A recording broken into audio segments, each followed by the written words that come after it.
Welcome to Old New Borrowed Blue, the Blue Room podcast that looks at the things we love about this thing of ours called Everton. Each episode, I speak to an Evertonian about their favourite former player, current player they'd love to have seen at Everton, and their favourite Evertonian or favourite thing about Everton. Old New Borrowed Blue.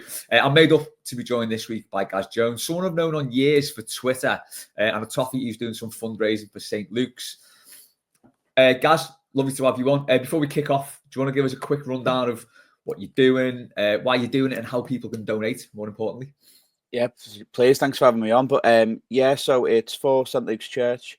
So we all know it, that corner of the ground that how many of us have waited for mates at the end of a game there or before the match to walk in and all that. And the Heritage Society been up there for years as well. So it's a wonderful there. And anytime you look back on any bit of Everton, you see all the old footage, all the old programmes, all that. It's always got that corner. It's got that St. Luke's Church. So it's been there the whole time as Goodison, so it's really, really important. Unfortunately, it's fallen a bit of hard time. So floorboards have come up, the ceiling's caved in a couple of places.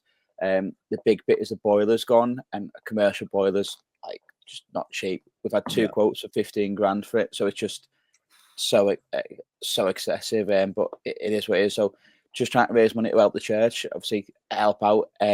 So we all know we're going to this shiny new stadium. We're all looking forward to it. But Evertonians are famously known for looking after what's theirs, looking after other people, looking after there. And so the idea is that we can look after this wonderful institution that's been there for us the whole time.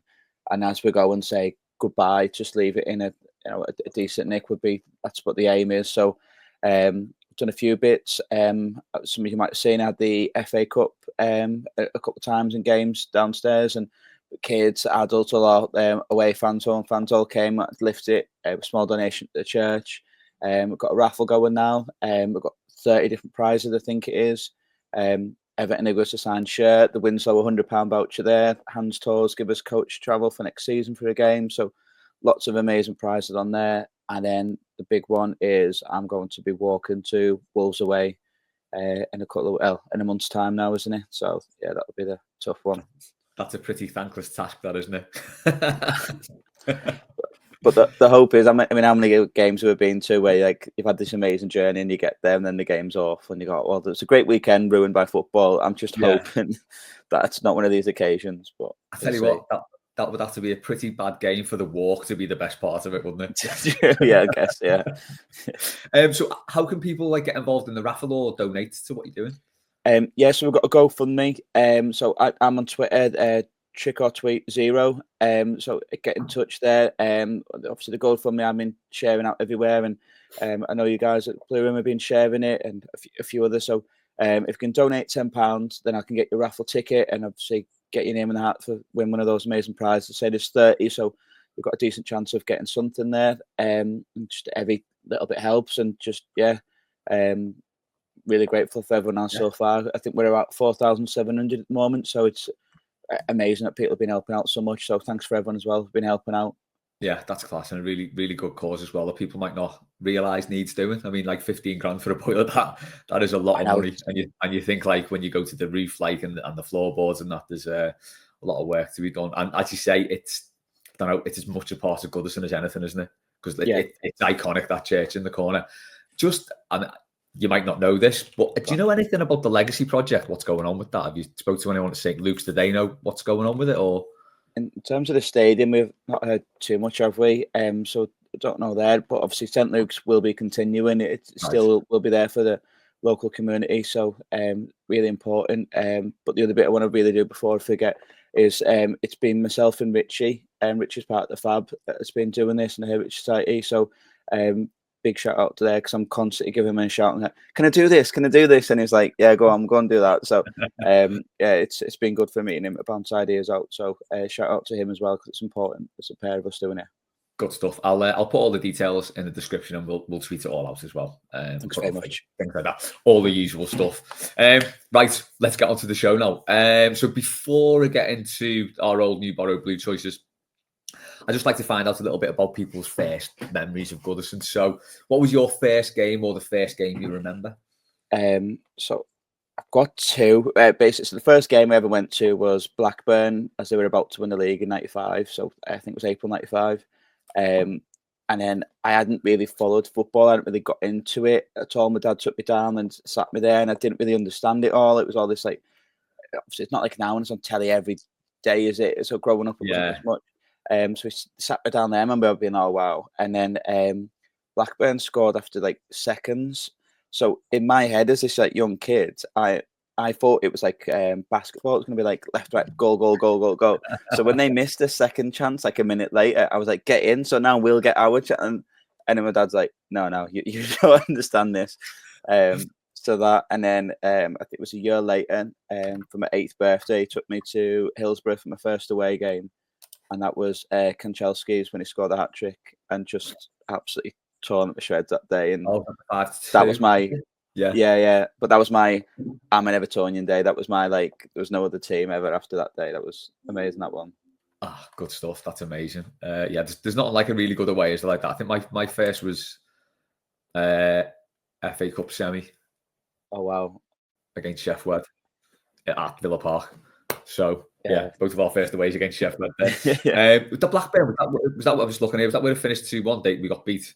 Yeah, we did. Yeah, I remember Shearer was just booting the ball at the end. It was just chance after chance, which couldn't get it. But yeah, week before the FA Cup semi, though.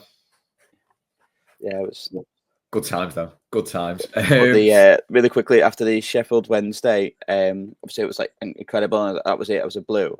I had to go with my dad years later because we went to Young Boys away, and we'd scored 5. I think I could be wrong. That was the first time we'd ever scored 5 again. It was certainly the first time I'd gone a watches away and scored 5 again. I remember having to go in. We're having a pint there, and I went, "This is on you." It's like I thought that was going to be normal. I thought this was Everton and would be there. And it's been like 20 years since. Like it's not fair. That. Yeah, it isn't nice how it pans out like that, is it? My first season was 84, 85. Wow.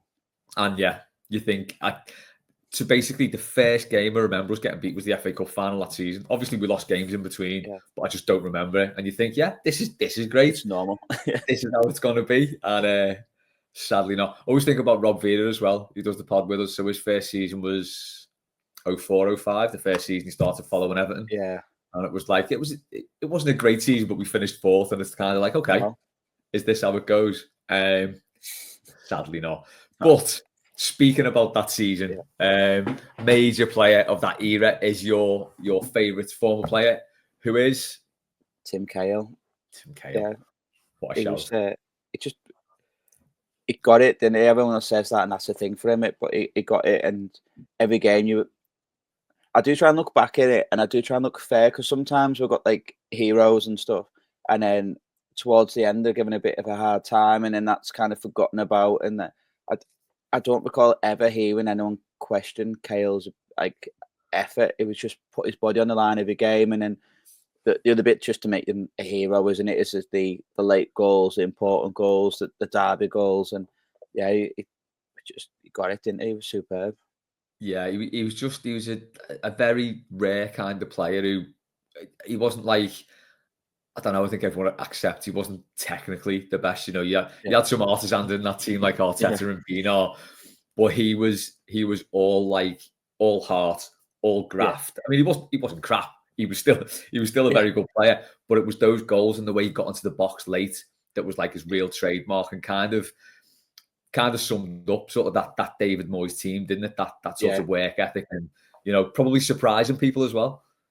Yeah, because the other bit, when you look at it and you go, he wasn't that tall. I can't remember the exact height, but he wasn't that tall. But for him to get that many headed goals, so he could actually time his run, he could actually, give it every ounce out there to, it was superb. And then, the goals in the derby, just that extra spice, isn't it? That extra bit to swing. Yeah, it was. What's your favourite Cahill goal?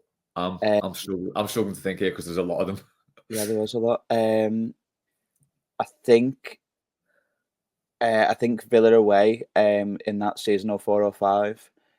We won 3-1 right by the away end, and it was because it was that day where we can reach the Champions League. We can it. Yeah. So it was like, it wasn't just the goal; it was like the whole moment. And then, I remember obviously his name being sung, and obviously singing the walk. I was looking on the bright side of life as we were all going out the away end and stuff, and it was just that Yeah, he's one of us. Like we've got a chance here, and it was a really big moment for me, that one.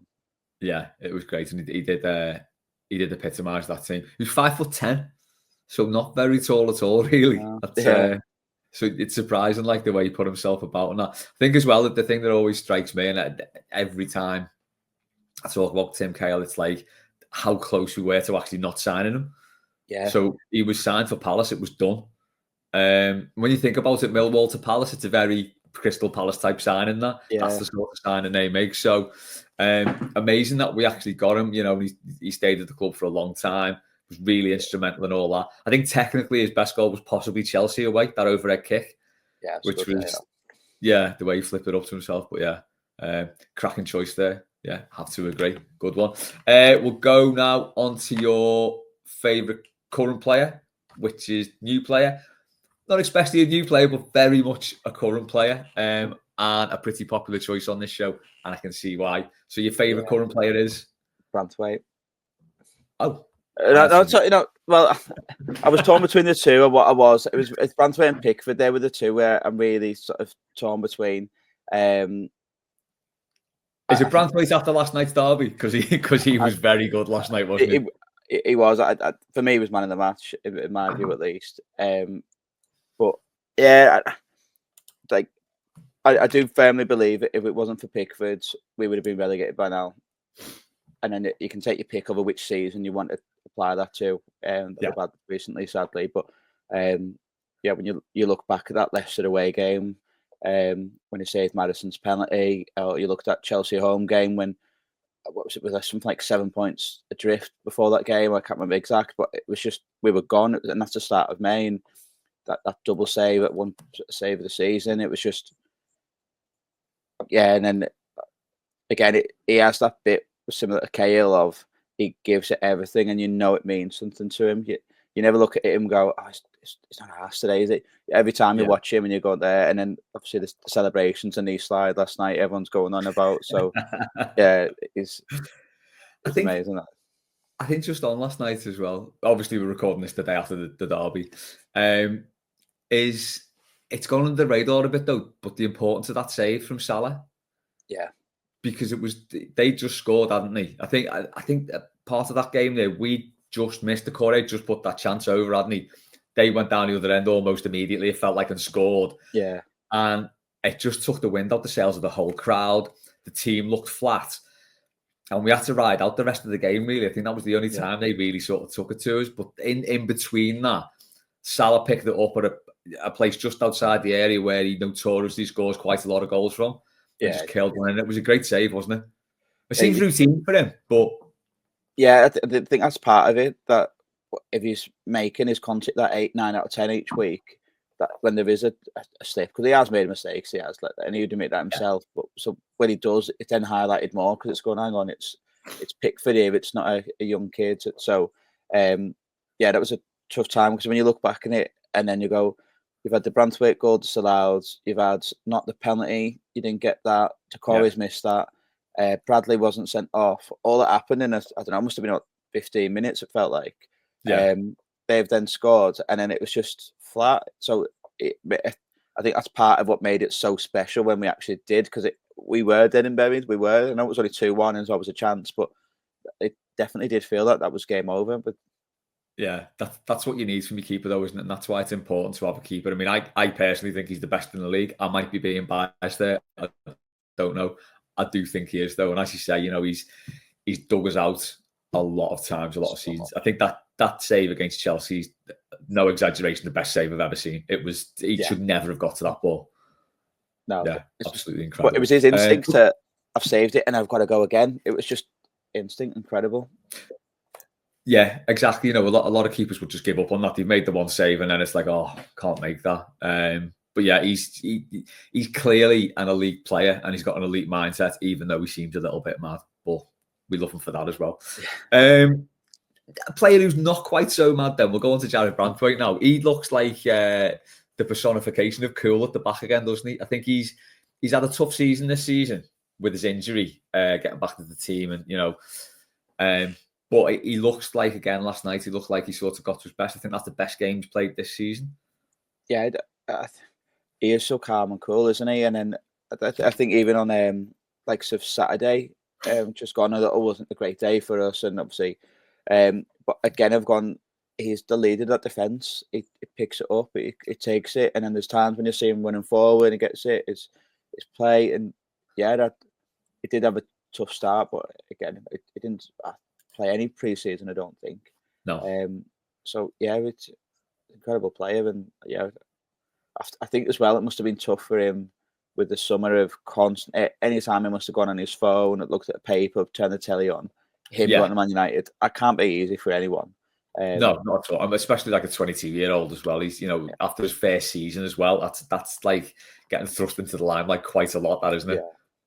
So yeah, even more special for what he's done last few weeks. Yeah, he's been a hell of a signing. I can't remember how much we bought him for now. I'm trying to find out. I don't think it was. I think it's got 1.5. I think my head, but I could be wrong with that. Yeah, it wasn't a big amount, was it? It was something like that. So, yeah, absolutely brilliant signing. And the last season, I think we had the tightest defence in the league apart from Arsenal. He was a big part of that, obviously with Pickford and Tarkowski. So yeah, I think he's going to be some player, and hopefully the rumours will calm down a little bit this summer, and we can just have a nice, relaxing summer. He's going nowhere. I like to think, you spoke about the new ground before. I like to think the new ground might have a little bit of pull for some players, thinking, yeah, do you know what? This could be something different. Bit of a different feeling around the club with Moyes. You never know. It would be nice to, That's the dream at least. Onto the borrowed category. There was a little bit of miscommunication with this. I should have explained it better. I think that was on my fault, that one. But yeah, but I like it because I might go with this as well, and I'll give people a choice. So basically, this category is usually what player would you have liked to have seen at Everton, as in players that have not played for us. What player would you like to have seen them playing? But you went at it a player who played for Everton who you'd love to have seen but never did. So basically, playing a bit before your time, a bit before mine as well. But I quite like that. I quite like that angle because it keeps it very, very Everton. So I think in future episodes, I'm going to give people the choice to do that. I'll make this up as I go along, basically. And I think your choice is definitely my choice as well. So you borrowed favourite player? Alan Ball. Yes. So it was my dad's favourite as a kid, and then he'd obviously a different time, wasn't it? But my dad always tells a story that it was a paper ball when it had happened, and then he was delivering papers, and he had a look on the back page and it said Alan Ball to Arsenal, and he just sat there on his wall crying for about 20 minutes because that's how we'd found out. But obviously, there was I remember once there was Everton give out these coins or badges or something on one game, and there's a few people. I was in this pub. There's about like 30 alphalas, and they're all there going, "Oh, can I swap that?" And someone that, and then someone had said, "Oh, I've got an Alan Ball." So we then swap, and the only way you can swap an Alan Ball is for a Dixie Dean. And then so that was the level that Alan Ball is for Everton. And then like proper just, Everton top subs. Yeah. So it's just like it just made me laugh. But I've never heard anything bad about him, and then obviously you see him and then that coolness, and then it's hard to. I mean, obviously, like you say, we've all had our Everton heroes down the years, and we've all had players who like have a big impact on our lives because we absolutely love them. But it feels like Alan Ball was like a step above that. It's like people from that generation absolutely adored him, and he was pretty much everything to Everton, wasn't he? For those 5 or 6 years he was there, he was everything. Yeah, and then it's also a different time where nowadays, obviously, if we have a player who does well, they stay way past when they should have gone. But at that time, it was, oh well, we believe you're at your peak. We can get the most money for you now, and gone. So just looking at him in that image of like that blue shirt, like the yellow socks, and it's just the Holy Trinity, it's amazing. There's not a bad picture of him. It's like every picture of him, he just looks incredible. I always thought he would make a brilliant like coffee table book, just a load of photos of Alan Ball through his career. It would be brilliant. Have you read Gav Buckland's book? Money Can't Buy Us Love. It's really interesting, the whole Alan Ball thing, and that when you talk when he's looking at when he was sold. I remember speaking to Gav a couple of years ago, and I was sort of saying, is that like when Everton sort of went on the turn? Because obviously, in real terms, it was after 71. We went on a bit of a downward spiral. But as Gav explained, he was, and like you just said, he was kind of at a bit of a crossroads in his career. He'd been playing for like 10 years He was 26, wasn't he? And it felt like he was maybe not as good as he was. He was maybe on a bit of a downturn. I think in the book it says as well, he got really competitive and to the point where he'd be having a go at players in the side if they weren't up to his stand, which, again, you can understand with some players when they've got that drive. But I can't imagine how your dad must have felt seeing that. It's just, I can't, because, I've been gutted when players have been sold from us, but I can't imagine what that must have been like. Has he got any other stories about him, about watching him or that? Not really. Not that he's ever said, but the one I was speaking to a fella the other week, and then Arsenal played. I'm pretty confident it was Forest in a FA Cup semi-final. Goodison, it would have been about not long after, about 74, something like that. And then I remember him saying that Alan Ball scored his first ever goal at Goodison that day after he'd left, obviously, and he said the cheer that day from the amount of Blues that had gone to go and watch Alan Ball. Just like they weren't bothered about the rest of it, but just to go and watch Alan Ball. And it wouldn't happen now. It just wouldn't. You just wouldn't get that, would you? No. And his last goal at Goodison, it possibly his most famous goal, isn't it? That one against Newcastle. That was his final goal at Goodison. Where when you see the Gladys Street with the curve bit behind, and where he amazing. Picks it up. I think the Derby scored 2 goals in. So I'm going to say it was 66, 67. If there's one game I could go back to, it's that one. It was August bank holiday at home, and we beat Liverpool 3-1 or 3-2, and he scored 2. That just sounds perfect, doesn't it? Yeah, and obviously he talked about the Raw that day and said walking back. Was it walking back the centre circle and like, I want this forever? I think it's a quote, and it's just like, it's amazing. It is, like you say, it's just sad the way that ended, isn't it? Feels a bit like I don't know, just not a miscommunication, but just a bit of a breakdown in communication. A bit like when Joe Royle left as manager. Yeah, it didn't really suit anyone for him to go, but it just kind of happened. That's kind of the impression you get. And then, but it seemed to happen after every time there was like a good period, and then it dropped. Obviously, 85 was 85, 87 time when you look at like Kendall leaving. It's like the No Europe, and obviously that team disbanding. It's always like, oh, you got a good point, and then it just breaks down after, and rather than keep it sustained, which is sad. Yeah, and people wonder why we are like we are. Yeah, we can't have anything nice for very long, can we? No. That actually brings us. Sometimes this stuff just writes itself. That actually brings us on to the final part of the show, which is the blue section. So, your favourite thing about Everton, and again, I think I echo this one. I've said Evertonians. Obviously, it is my life being a blue. It is. I think it is for many people can say the same. And then obviously I've been really lucky. I've had a season ticket now, I think 28 years. So 28 years, it's like coming to a home game. Like it's norm. For years I've been lucky where I've done every away game, and again that's just the norm.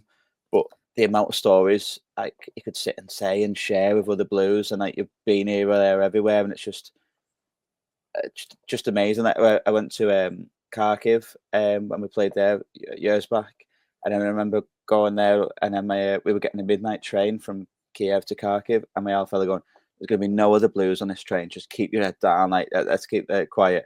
And then we just got to the platform, and all you can hear is that,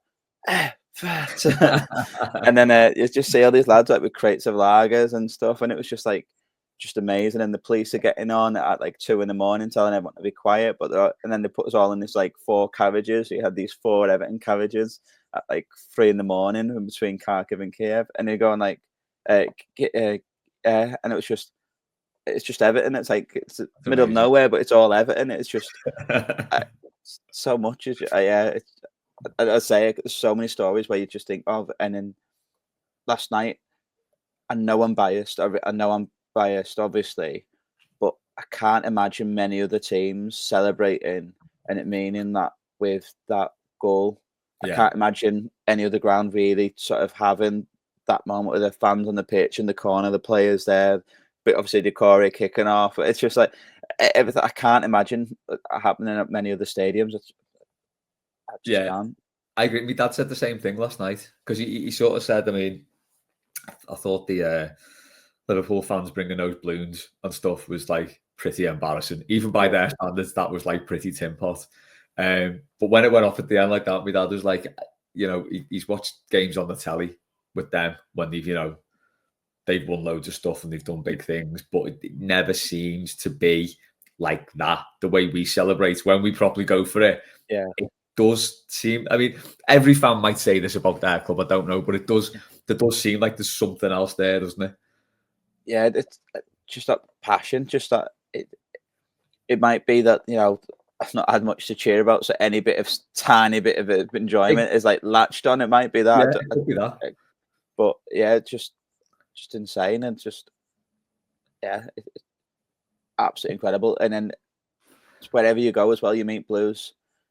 Wherever you go, like any trip you go on, any holiday and stuff, you're always going with Blues. And then there's how many times have you been down and the Blues picked you up? Yeah, Another Blues been there to pick you up. It's just, I think to be a Blue Nose, you've got to have a certain character because it's so easy to be any other. It could be a Red. How easy would it be to be a Red? But like to turn around and be like, no, I'm a Blue. I'm going to stick through all this. I think you've got to be a special person there. Yeah, and I think obviously, well, you started going the game in the 90s. I was going the game in the 90s, but I think these last 5 years have been the most testing for any of us. I think these last 5 years, I don't know, might be 4, could be 6, could be 10, I don't know. It all sort of merges into one big nightmare. But it does feel like we've really been put through everything a football fan can be put through, and some things that no football fans have been put through, like the point production that it takes its toll on people. And so I think you can see with an outpouring of emotion like that last night, the relief, the elation, it's it is special, isn't it? And it's the shared experience is brilliant. Well, things like that you mentioned, the point deduction. After we got the point deduction, the first game back was at Man United, and the amount of Blues that I spoke to were going, I can't wait for it. I think it was on whatever day it was, Saturday, Sunday. So I can't wait for that game because I knew the atmosphere was going to be amazing. It was just any other fan would be like, oh, that's it, I'm done with football, or I don't. Yeah, there it was so many Blues. I can't wait for that. I can't wait for that. And then the atmosphere was, and then obviously the way we handled dealing with that. But I've said before about I think this is the 4th season of being down there, and it has been really, really tough. Yeah. But it's different. So when the 90s, you had 94 with Wimbledon and that being tough. You had 98. But in between, you had a bit of a pickup. And then, say, about 96 with Kanchelskis, 95 with the Cup. In the 2000s, obviously, had a bit of a tough time under Walter Smith. But it wasn't as long. Whereas this year is 4 solid years of just every win's just a step closer to 40. And that is tough to deal with. Yeah. It is, it is testament to again, going back to the Gav Buckland book about the 60s and from my own experience in the 80s and 90s as well. I know football's different now and it's a more attractive proposition to people, but attendances would drop off. They just would. If your team was doing that badly. I remember being at, was it Southampton, Howard Kendall's last game? Howard Kendall Mark II's last game against Southampton. We beat them 1-0. Sure, there was 15,000 people there for a Premier League game on a Saturday because we were crap and people just didn't want to go. But you look at it now and it's a full house every game. Even when we're so bad, we get stick left, right, and centre. We're at our best, aren't we? When we've got our backs against the wall and that siege mentality kicks in. I think that was the worst thing about the Benitez period because it's and subsequent periods around there when the fan base has been split and people are just getting on each other's case and we're not going together as one. That's when it's hard, isn't it? It is, but that siege mentality is the bit where you do want, and I think Everton thrives on.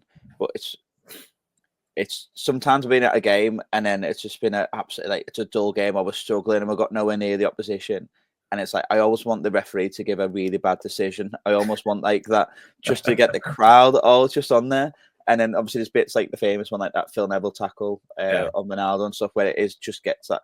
But sometimes you just need that moment to cling on to. And then, that's just what Everton's doing. Just drag that team over the line. Like that Palace game, it was Evertonians that dragged the team over the line. It just, you've got to be special to be a Blue. You really have.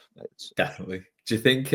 What are your thoughts on the new gaff? I mean, I can't wait. After last night, I'm properly getting to the stage where I'm thinking, Christ, I'm going to miss Goodison Because I'm just hoping, like, we've got some big games still coming up there, so I'm hoping we can, like, probably not replicate that atmosphere because that's a one-off.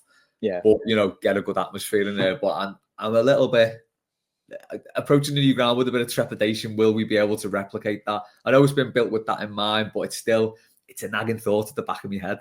It is. I think it's natural, especially when you go to some stadiums now and you look around and you go, is this a football ground or is it like, you know what I mean? It's strange, but obviously Dan Mears did keep saying about how he was built in it, being close and was trying to replicate as much as he could. I'm looking forward to it. I'm going that test event on Monday. Me And too. I don't know a lot of Blues are going to it, and I think it'll feel more real then. I think that's the bit where it's been so long, and I remember obviously the relocation at Kirby, doing Goodison up in the 90s, the King's Dock in the 2000s. So it hasn't felt real at all. Still, I've even got seen to get ordered, but it still doesn't feel real. But I think Monday is going to be the bit where I'm going, yeah, now it's happening. Now it's yeah. I mean, that's the thing, is that even in terms of ground moves, we've been put through it. yeah. It's like I mean, I genuinely don't think any club has been through everything that we have in the last 20 odd years. The only thing we've not had is relegation, thankfully. But everything else, it's like, the owners, the managers, like you're getting a rival manager to come in. They're like dismal cup runs. They're like fights. They're point deductions. Like they're selling your best player year after year. It's not been a lot of shout about for So that's why I think you like sub choosing Pickford and Cahill or whatever is because no matter what, they were still fighting for us. Like so I think that makes that bit. You just cling on to anything during a bad time, don't you? But so for them to be fighting for your club, fighting your corner, and you're going, you're one of us right now. I think that makes a difference. Yeah, I think you're right. I think just as in the fact that you got to be a certain type of person to be a Toffee. I think you got to be a certain type of person to be an Everton player. Definitely. There's a definite thing running through that. Cheers for that, guys. Appreciate it. Really enjoyed that. Just before we go, do you want to just run through everything again about what you're doing for St. Luke's and how people can get involved? And as I said, I'll put it all in the description. Perfect. Thank you. So a quick wrap up on that then. So try to raise money for St. Luke's Church. It really needs our support. Really needs Evertonians to get behind it. So help out with the cost, help out with the boiler, the floorboards, ceiling, tiles. It goes on. So we've got a fundraiser. We're having events on at St. Luke's. Hopefully got another one at West Ham game to be confirmed there.